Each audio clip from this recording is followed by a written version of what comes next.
The first urban myth about being able to speak the Thai language here in Thailand is you've done your homework. You've gone to the classes, you've looked at the flashcards, you've tried and tried, you put all the effort in, and now you can understand and you can speak Thai, but you can also hear Thai and you can understand what people are saying around you in everyday life. And for years and years, you've been hearing this word, farang, farang. And you're sitting there, and because you don't speak the language before you learnt it, you think that they're talking about you. And all these Thai people, everywhere you go, are always just talking about you all the time. I'm sorry to burst your bubble, but it's simply not true. Thai people are just really not interested in us. I know a university professor, he lectures in Bangkok.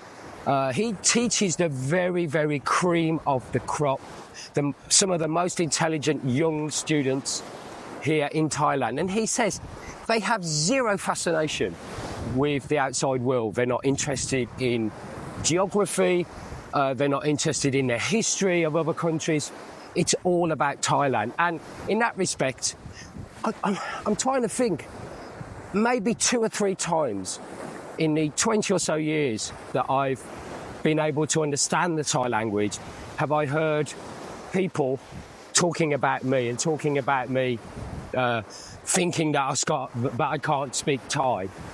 So if you are thinking that you have learnt the Thai language and you have the key to the magic door, you're in the magic garden, you have the Babel fish in the Hitchhiker's Guide to the Galaxy, and all of a sudden these strange code words are suddenly becoming clear, and you're going to think that the subject of conversation is us, then I'm afraid it isn't. Look, sometimes the Thais will refer to us as Phalang because they're just lazy to say, oh, you know, the guy in the black T-shirt over there, or the guy in the red sweater. They'll just say, oh, that Phalang over there, he's just ordered a cup of tea, or he's just ordered a beer, right?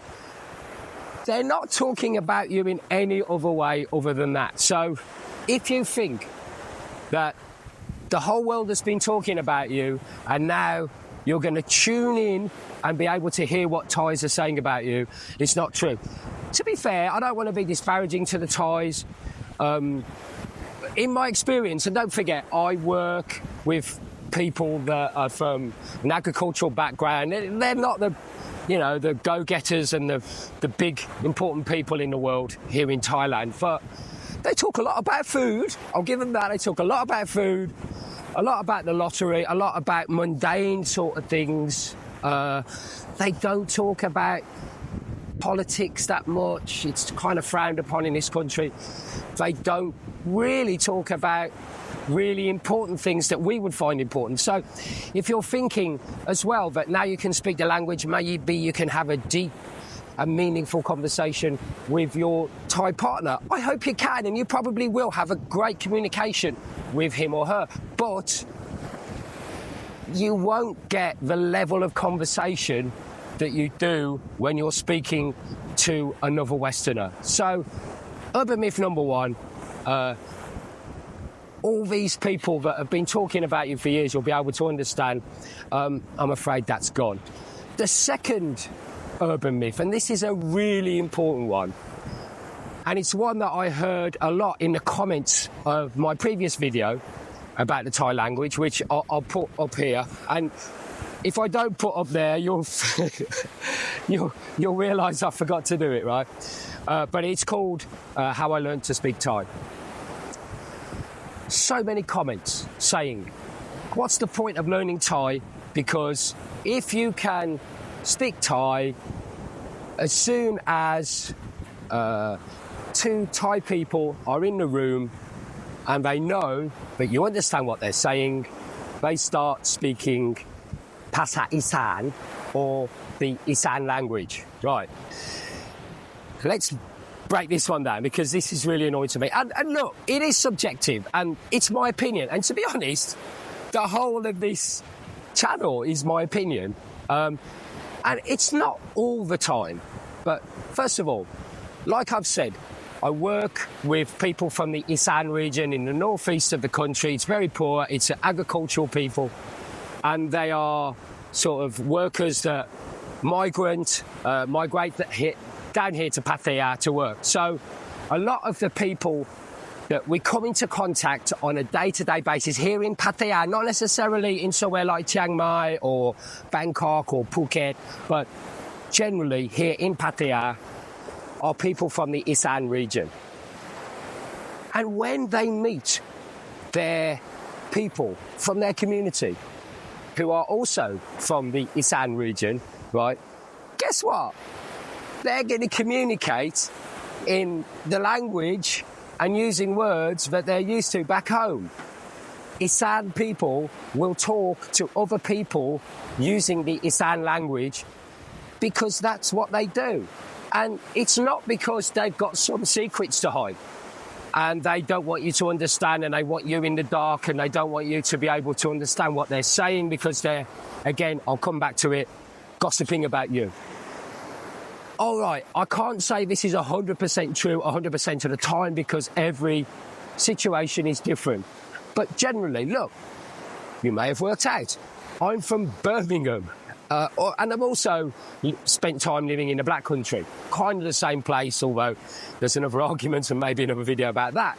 But if I'm sitting in my bar, Le Pub on Soy Diamond, and somebody from Birmingham or the Black Country comes in, and if you are from those parts of the world, please come in. I'd love to hear from you. It's always nice to speak to people from that part of the world. I'm going to talk slightly differently maybe to those people because I'm going to go, all right, kid, how are you? Oh, Gary, great, eh? How you doing? I'm all right, I'm.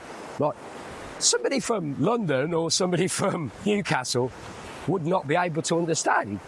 And we're just enjoying our culture, if culture is the word, right? We're just being people from that part of the world. And people from London do that. They start talking in Cockney rhyming slang. People from the North East do that. Right? I'm talking about regional accents in the United Kingdom, specifically the UK. England. But it's the same. If people from Isan are speaking to someone from Isan, they are generally just going to talk in a colloquial way because that's what they're like. There is a tremendous feeling of community here in this country that is not prevalent. Last time I was in the UK and in other Western countries, right? There is a togetherness in this country that you don't get in other countries. It doesn't mean that they're talking shit about you or me. It just means that they're just talking to each other in a way that they feel comfortable. Now, like I've said, that's my opinion, and everything's opinion really, isn't it? So maybe you've had instances where that's not happened, but in my opinion, if they start talking Isan, it's because they're from Isan and not because they've got some big secret to hide from you. And the last instance of a sort of an urban myth about speaking the Thai language, and it's kind of related to the second one, is that, and again, many comments about this in my video, how I learned to speak Thai. And that is, basically, the Thais don't like us speaking their language. They want us to speak English. Why speaking Thai if you're from Pattaya? And I find this so frustrating. If you have a significant other, maybe a wife or girlfriend, and she deliberately goes out of her way to discourage you from learning about her language and her culture. I don't know your wife or girlfriend, right? But I would be very suspicious of those people. Why are they being like that? Why do they not want you to be able to speak Thai? I do believe that a lady who has a partner who can speak Thai language is a bit of a face getter for her, but there's one very important point, And that is that if they can speak it politely and correctly, if they are butchering the Thai language, and there are a few people on my video that said I really butchered the Thai language in my little piece that I did at the start of it. I was a bit nervous when I recorded that. Right?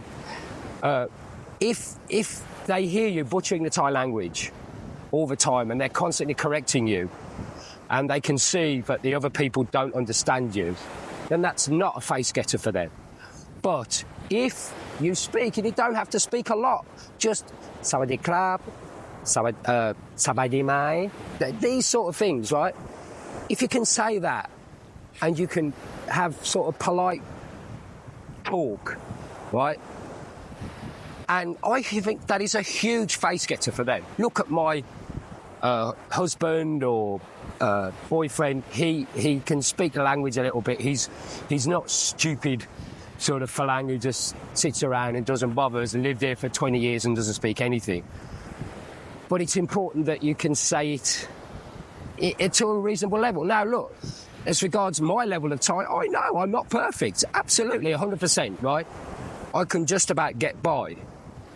But a lady who, or gentleman who deliberately doesn't want you to speak their language, who doesn't want you to know about their culture, I would be a little suspicious of them. Maybe you've got some thoughts and comments on what I've just said. If you have, please let me know in the comments down below. I'm always interested to hear what you've got to say. I've been a little bit bunged up over the last few days, so I do apologise if my voice isn't emitting the fruity tones that I usually do. But I hope you've enjoyed it. I've walked along the beach here at the bottom of Soi 4 Pratamak, up and down actually. The tide's in, so I'd love to walk all the way, but I can't, unfortunately. So I've been walking back and forth. But it's a lovely place here. Thailand is the most amazing place, and their language is difficult to learn. But if you can just learn to speak a little bit, to read and write, it is something that you will never, ever think was a waste of time. Thank you for watching. Please come and join me down in my bar, Le Pub, just on Soi Diamond, just off Walking Street. I'm there from 4 p.m. most days. Thanks for watching, and see you soon. Bye.